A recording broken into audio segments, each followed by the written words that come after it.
அதாவது நம்ம சுற்றுலா செல்கிற வழக்கமே நம்மக்கிட்ட கிடையாது. அதாவது மக்கள்கிட்ட ஆனால் கோயில் குளத்துக்கெல்லாம் போகிறாங்கல்ல, அந்த கோயிலுக்கு போகிறது, இந்த கோயிலுக்கு போகிறது, அதை போய் பார்க்கணும், இதெல்லாம் சுற்றுலா செல்லணுங்கிற ஆசை தான் இது.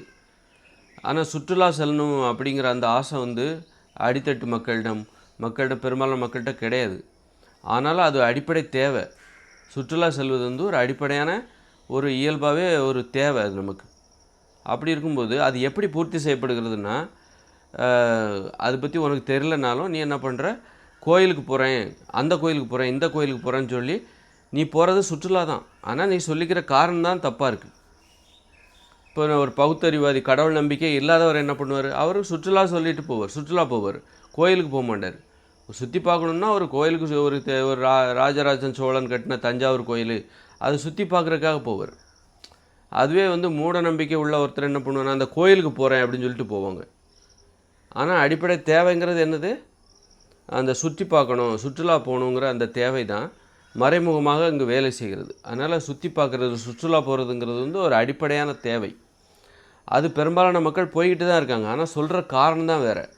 சுற்றுலா போகிறோங்கிற நினப்பு இல்லாமல் நான் கோயிலுக்கு போகிறேன், அதுபோல் அந்த ஊரில் என் சொந்தக்காரங்களுக்கு திருமணம், அதுக்காக நான் போகிறேன், நான் இப்போ சென்னையில் இருக்கேன், கன்னியாகுமரியில் இப்போ என் சொந்தக்காரங்களுக்கு திருமணம் நடக்குது, அதுக்காக நான் போகிறேன். இது கூட ஒரு சுற்றுலா செல்கிற மனப்பான்மை தான். ஒரு சுற்றுலாவுக்கு செல்கிற ஒரு மனப்பான்மை. கோயிலுக்கு போகிறேன், குளத்துக்கு போகிறேன், கல்யாணத்துக்கு போகிறேன், சடங்குகளுக்கு போகிறேன் அப்படிங்கிறது சுற்றுலா போகிற வழக்கமே எனக்கு கிடையாதுன்னு சொல்லுவாங்க. ஆனால் நான் கோயிலுக்கு போகிறேன்னு சொல்லுவாங்க.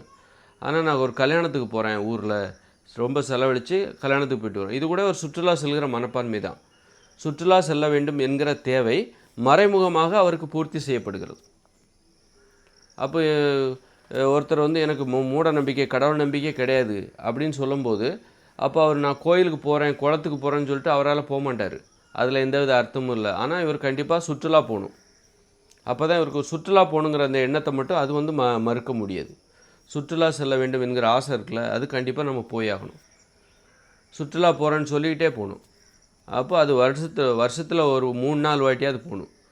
எப்போல்லாம் விடுமுறை கிடைக்குது, சேர்ந்தாப்பில் 2-3 நாள் லீவு கிடைக்குது, 4 நாள் லீவு கிடைக்குது அப்படின்னா உடனே எந்த இடத்துக்கு போகலாம் அப்படின்னு திட்டமிடணும். அப்படி திட்டமிடலைன்னா அதுவே ஒரு சோம்பேறித்தனம். அப்படி திட்டமிடாமல் நிறைவேறணும், டிவி பார்க்கலான்னு தான் திட்டம். அதுவும் சோம்பேறித்தனமான ஒரு பொழுது. டிவி எப்போ வேணாலும் பார்க்கலாம், டெய்லி வேலை முடித்து வீட்டில் பார்க்கலாம். ஆனால் சுற்றுலா செல்வது என்பது அதில் செலவாகும்னு நினைக்கிறது. நிறைய பேர் என்ன பண்ணுவாங்க, படிப்புக்காக செலவு பண்ணுவாங்க, படிப்புக்காக சேர்த்து வைப்பாங்க, பின்னாடி பிள்ளைகளுடைய கல்யாணத்துக்காக சேர்த்து வைப்பாங்க. வாயை கட்டி வயிற்றை கட்டி சுற்றுலா போக வேண்டும் என்கிற ஆசையெல்லாம் புறக்கணித்து விட்டு படிப்புக்காக, கல்யாணத்துக்காக, வீடு கட்டுறதுக்காக இந்த மாதிரி சேர்த்து வைக்கிற மனப்பான்மை இது சுற்றுலா செல்கிற வழக்கத்தை இங்கே இல்லாமல் செய்துவிட்டு. அதனால் சுற்றுலா செல்வதற்குன்னு ஒரு பட்ஜெட்டை ஒதுக்குங்க. வருஷத்தில் 3-4 வாட்டியாவது எங்கேயாவது டூர் போயிட்டு வாங்க. பாதுகாப்பாக ஒரு பேருந்தில் செல்வதை விட ரயிலில் செல்வது பாதுகாப்பானது. முன்கூட்டியே ரிசர்வேஷன் பண்ணி அது கஷ்டம் இல்லாமல் போயிட்டு வருது. உடன் டிக்கெட்டில் போகாமல் ரிசர்வேஷன் பண்ணி கஷ்டம் இல்லாமல் குறைந்த செலவில் ட்ரெயினில் போயிட்டு வர்றது. இந்த மாதிரி போன இடத்துக்கே திரும்ப போயிட்டே இருக்காதிங்க. சுற்றி பார்க்குறதுக்கு நிறைய இடங்கள் இருக்குது. அதனால் யாருனே நான் போயிட்டேன், இது 4வது வாட்டி 5வது வாட்டி அப்படின்லாம் இல்லாமல் ஒரு வாட்டி பார்த்துருங்க, அப்புறம் இன்னொரு இடம். அதுமாதிரி பக்கத்தில் எளிதாக அதிக செலவு இல்லாமல் வெளிநாடுகளுக்கு கூட போகலாம். வெளிநாடுகளுக்கு அந்தமானுக்கு போகலாம். அந்தமானுக்கு 15,000 ரூபாயில் போயிட்டு வரலாம். அது மாதிரி விலை குறைவான கப்பல் இருக்கிறது, கப்பலில் பயணிக்கலாம்.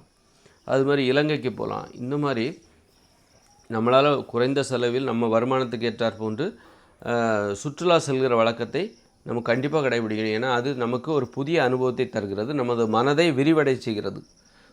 ஒரு உலகை பார்க்கிற உலகம் என்பது எவ்வளோ அழகானது, அந்த இது அந்த சுற்றுலா செல்கிற இந்த வாழ்க்கையை அனுபவிக்கணும்னா அது சுற்றுலா செல்கிற வழக்கமும் ரொம்ப முக்கியம். வாழ்க்கையை அனுபவிக்கணும் அப்படின்னு சொல்லிட்டு சுற்றுலா போகிறதெல்லாம் எனக்கு பிடிக்கல அப்படின்னா அது ஒரு அடிப்படை தேவை. வாழ்க்கையை அனுபவிப்பதற்கான அடிப்படையான ஒரு கடமை இது. நான் சுற்றுலா செல்லலைன்னா அந்த வழக்கமே எனக்கு கிடையாதுன்னா அப்போ வாழ்க்கையை அனுபவிக்கிறதுல நீ ஒரு இன்கம்ப்ளீட்டாக இருக்கான்னு அர்த்தம், நீ முழுமையடையவில்லைன்னு அர்த்தம். நீ எப்போ சுற்றுலா செல்கிற வழக்கம் உனக்கு வருஷத்தில் வருதோ, வருஷத்தில் 2-3 வாட்டியாவது நான் போயிடுவேன், சுற்றுலா போயிடுவேன் அப்படின்னு நீ பிளான் பண்ணுறியோ, அப்போ தான் உன் வாழ்க்கை முழுமையடைகிறது. அதுமாதிரி வாரத்தில் ஒரு நாள் எங்கேயாவது போகலாம், வெளியில் போகலாம். இங்கே பார்த்திங்கன்னா இந்தியாவில் ஒரு பொழுதுபோக்கு தலைமையே கிடையாது. சுற்றி ஒரு ஏரி இருக்கணும், ஏரியை சுற்றி நடைபாதை, இப்படி அழகுபடுத்தப்படணும் மக்கள் வாழிடங்களை. அப்போ நம்ம சனி ஞாயிறு என்ன பண்ணலாம், அந்த ஏரிக்கு போகலாம், அந்த குளத்துக்கு போகலாம், அந்த குளத்தில் போட்டெல்லாம் இருக்கணும், ஒரு போட்டிங் போகலாம். பக்கத்துலேயே தொலைதூரத்துக்கு சுற்றுலா போகிறது ஒரு வகை. அதுமாதிரி நம்ம வந்து கிராமங்களில் நிறைய ஏரி இருக்குது, ஒரு நகரங்கள்லேயே ஏரி இருக்குது மையத்தில். அந்த ஏரியெல்லாம் அழகுபடுத்தி 2-3 போட்டை விடுங்க, அப்புறம் 10 போட்டை விடுங்க. கிராமத்தில் ஏரி இருக்குது, அங்கே நிறைய போட்டை விடுங்க, தோணியை விடுங்க. அப்போ என்ன பண்ணுவாங்க, போய் இந்த வீக்கெண்டு வந்து நான் சனி ஞாயிறு வந்து அந்த ஏரிக்கு போகலான் இருக்கேன் ஃப்ரெண்ட்ஸோட. இந்த மாதிரி திட்டமிடணும். ஒரு பொழுதுபோக்குங்கிறது வந்து டிவி பார்க்குறது அப்படி தான் இருக்குது. அதை கடந்து பொழுதுபோக்கு, ஒரு சுறுசுறுப்பான ஒரு பொழுதுபோக்கு. டிவி பார்க்குறது சோம்பேறித்தனமான ஒரு பொழுதுபோக்கு. இந்த மாதிரி நம்ம முழுமைப்படுத்திக்கணும். நம்ம ரொம்ப இன்கம்ப்ளீட்டடாக இருக்கிறோம், அரைகுறையாக இருக்கிறோம். வாழ்க்கை அனுபவிப்பதில் சோம்பேறித்தனமாக அரைகுறையாக இருக்கிறோம். நம்மை முழுமையடை செய்ய வேண்டுமென்றால் வாரந்தோறும் சனி ஞாயிறு வந்து சுற்றுலா செல்ல வேண்டும். எளிதான ஒரு சுற்றுலா, பக்கத்தில் ஒரு சைக்கிளில் போகிற மாதிரி, 2 வீலரில் போகிற மாதிரி. பக்கத்தில் என்ன இருக்குது, அது அந்த மாதிரி பக்கத்தில் இருக்கிற ஒரு சுற்றுலாத்தலம். அங்கே இங்கேன்னு சொல்லி போகிறதுக்கே போகாமல் இன்றைக்கி இங்கே போகலாம், அந்த பக்கமாக ஒரு பீச்சு போகலாம். இப்போ நான் திண்டிவனத்தில் இருக்கேன்னா, திண்டிவனத்துலேருந்து பாண்டிச்சேரி 40 கிலோமீட்டர், அங்கே பீச்சுக்கு போகலாம் ஒரு நாள். அங்கே ஆரோவில்னு ஒன்று இருக்குது, அங்கே போகலாம். இன்னொரு ஞாயிற்றுக்கிழமை என்ன பண்ணலாம், வந்து செஞ்சிக்கோட்டைக்கு போகலாம். அந்த மாதிரி ஒரு சுற்றுலா இது. அப்புறம் ரொம்ப ஏதாவது வருஷத்தில் ஒரு 3-4 வாட்டி ரொம்ப தொலைதூரத்துக்கு போகிறது.